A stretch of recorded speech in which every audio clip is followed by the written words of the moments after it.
কৃতজ্ঞতাটা 3 প্রকারের হয়। কয় প্রকারের? একটা হলো মনে মনে আল্লাহর প্রতি কৃতজ্ঞতা পোষণ করা, যেটা কেউ দেখবে না। আপনি একান্তে আল্লাহর কাছে আল্লাহর দরবারে মুনাজাত করে শুকরিয়া আদায় করবেন, একান্তে নামাজ আদায় করবেন, তাহাজ্জুদের নামাজ আদায় করবেন, এটা হলো একান্তে শুকরিয়া। আর মুখে শুকরিয়া আদায় করবেন, আলহামদুলিল্লাহ, বেশি বেশি আলহামদুলিল্লাহ পড়বেন। কষ্ট হয় একটু আওয়াজ করে পড়েন তো আলহামদুলিল্লাহ। কোনো কষ্ট হয়েছে? আল্লাহ শুকরিয়া আদায় করবেন। এটা সব থেকে বড় একটা, সব থেকে গুরুত্বপূর্ণ, সব থেকে ভারী একটা বাক্য, যেটা মিজানের দাঁড়িপাল্লায় সুবহানাল্লাহি ওয়া বিহামদিহি সুবহানাল্লাহিল আযীম, এই যে আল্লাহর প্রশংসা, আল্লাহর তাসবিহ, এটা কিয়ামতের দিন মিজানের দাঁড়িপাল্লায় সব থেকে ভারী হবে। সুবহানাল্লাহ। তো বেশি বেশি আল্লাহর শুকরিয়া আদায় করবেন, আল্লাহ নিয়ামত বাড়িয়ে দিবেন।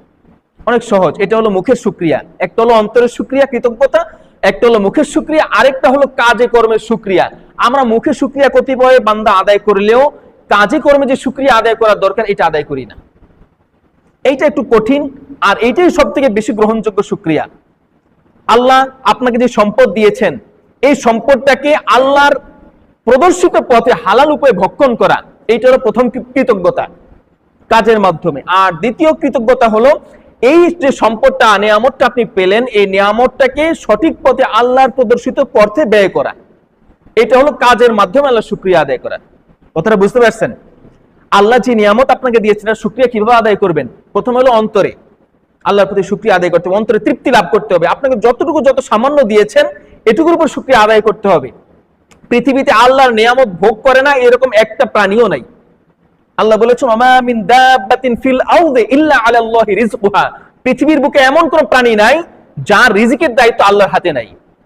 আর আজ পর্যন্ত শুনছেন কেউ রিজিকের অভাবে মারা গেছে? যায় নাই।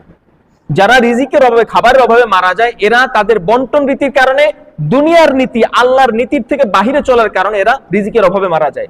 আল্লাহ সবার জন্য রিজিক বরাদ্দ রাখছেন, কিন্তু মানুষ নিজের অপরাধের কারণে, নিজের ভুলের কারণে, নিজের ভুল সিদ্ধান্তের কারণে এই রিজিক ভোগ করতে পারে না। তো প্রথম হলো অন্তরে আল্লাহ শুকরিয়া আদায় করতে হবে, অন্তরে তৃপ্তি লাভ করতে হবে, যে সামান্য হোক, অন্যের তুলনায় সামান্য, কিন্তু আপনার চাইতে সামান্য অনেকে ভোগ করতেছে না? পাখিরা যতটুকু রিজিক পায়, আপনার রিজিক কি তার থেকে বেশি না? একটা গরু যতটুকু রিজিক খায়, তার থেকে রিজিক কি আপনি বেশি পান না? একটা গরু, ছাগল, কুকুর যেই রিজিকটা ভক্ষণ করে, তার চাইতে উত্তম, উৎকৃষ্ট এবং পবিত্র রিজিক কি আপনি ভক্ষণ করেন না? এই জন্য আল্লাহ শুকরিয়া আদায় করতে হবে।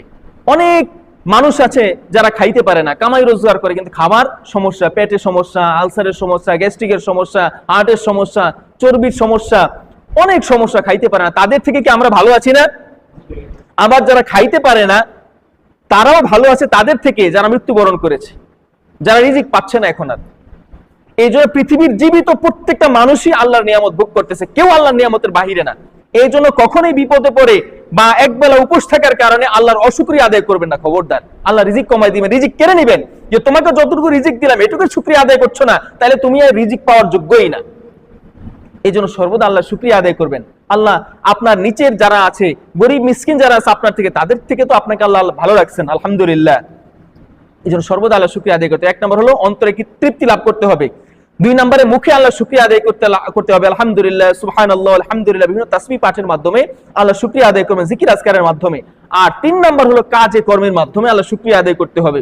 আল্লাহ যে হুকুম করছেন, হুকুমগুলো পালন করা, আর যা থেকে নিষেধ করেছেন, নিষেধ থেকে বিরত থাকা, এটার মাধ্যমে আল্লাহ শুকরিয়া আদায় করা যায়। আল্লাহ আপনাকে যে রিজিক দিয়েছেন, রিজিকটাকে হালাল পথে আয় করতে হবে, আর এই রিজিকটাকে হালাল পথে ব্যয় করতে হবে। এইটা যদি হয়, এটাই হলো আল্লাহ শুকরিয়া আদায় করা।